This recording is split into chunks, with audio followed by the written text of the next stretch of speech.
Here are 3 budgeting tips for business owners to make the best of the summertime. So let's budget optimally for summer. The first tip is just understand it is going to be more expensive. The summertime is always more expensive. There's more to do. Your kids are home. The days are longer, right? The sun's out, temptation's higher, right? And you just want to go out and have fun and do what you want to do with this thing called your time and your energy and your money.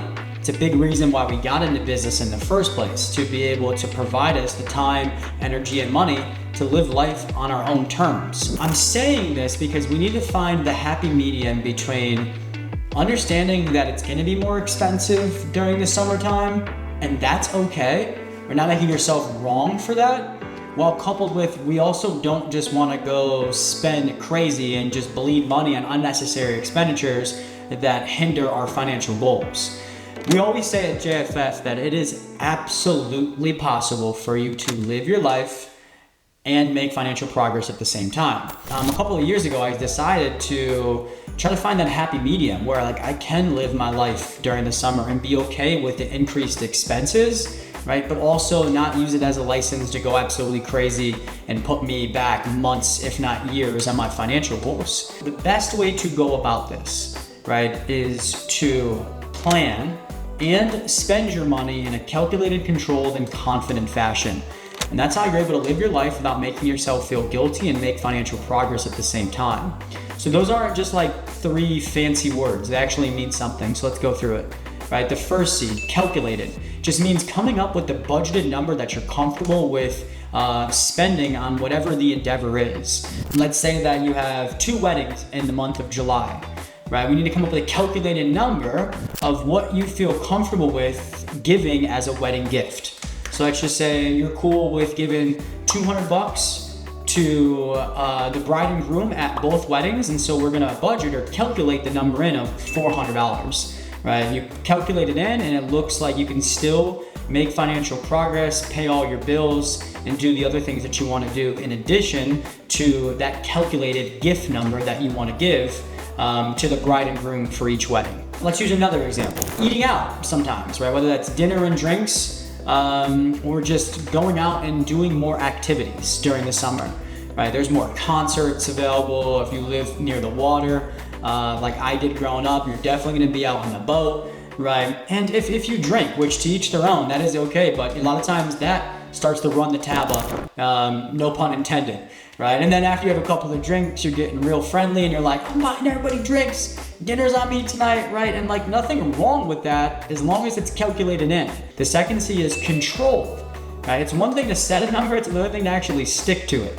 Right, and so if you're guilty of saying, I'm only spending $500 this month on eating out or leisurely shopping or whatever that may be, right, and then not sticking to it and completely blowing that budget, raise your hand if you're guilty of that. I'll raise both my hands. And I have found what happens is people set that number, but they never actually keep up with it to see if they're on track or close to going over, right? And so what I mean by that is every time you spend some money on eating out, pull up your budget either in the moment or the next day and update that line item.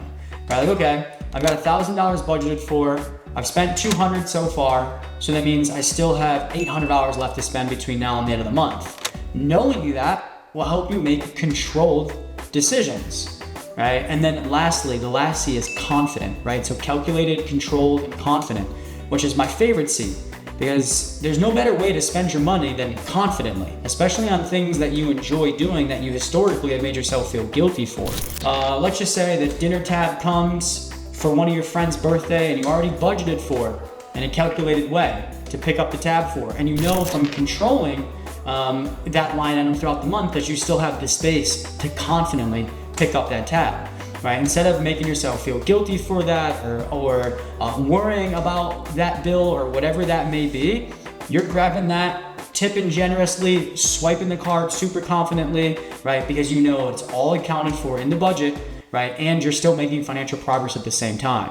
Budgeting tip number 2 is to build the entire summer out, right? What I mean by that is build June, July, August. Right? If not September, if you're including that in your summer, or maybe even May. Each month is gonna be different. You're gonna be doing different things in June, July, August, right? And so what I mean by that is you may have 2 weddings in July and none in August, But in August, you have your family vacation.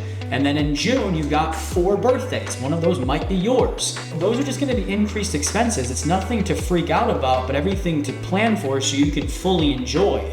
Make sure you're checking those future months to make sure that everything is still applicable, right, and accurate. What I mean by that is, if you create your summer budget, right, and then in June you get invited to a wedding or a birthday party or some type of big event in August, and when you first created that budget in June, you didn't know of that event, so you couldn't have budgeted for it, right? So while you're in your budget every day, tracking the current month, make sure you're looking out into future months to make sure everything's still accurate and applicable to be proactive instead of reactive. Number 3, maybe the most important one here, is let this inspire you. What I mean by that is, like, if you don't like the restrictions that you have, or you do like the flexibility that being able to live your life in the summer brings you, right? Let that inspire you to be that your everyday reality. And let it inspire you. I promise you it is possible to work the least you've ever worked while making the most money you've ever made while having the largest impact that you ever had, right? That comes from being a legitimate business owner. And legitimate business owners, right, have their finances under control. It's impossible to live your dream life if you don't have an asset like a business, right, that's providing you financial freedom, which is just giving you money automatically each month to cover your expenses and your lifestyle, whether you choose to show up or not. And it's impossible to have that business, right, and be a legitimate business owner if you don't have your money under control.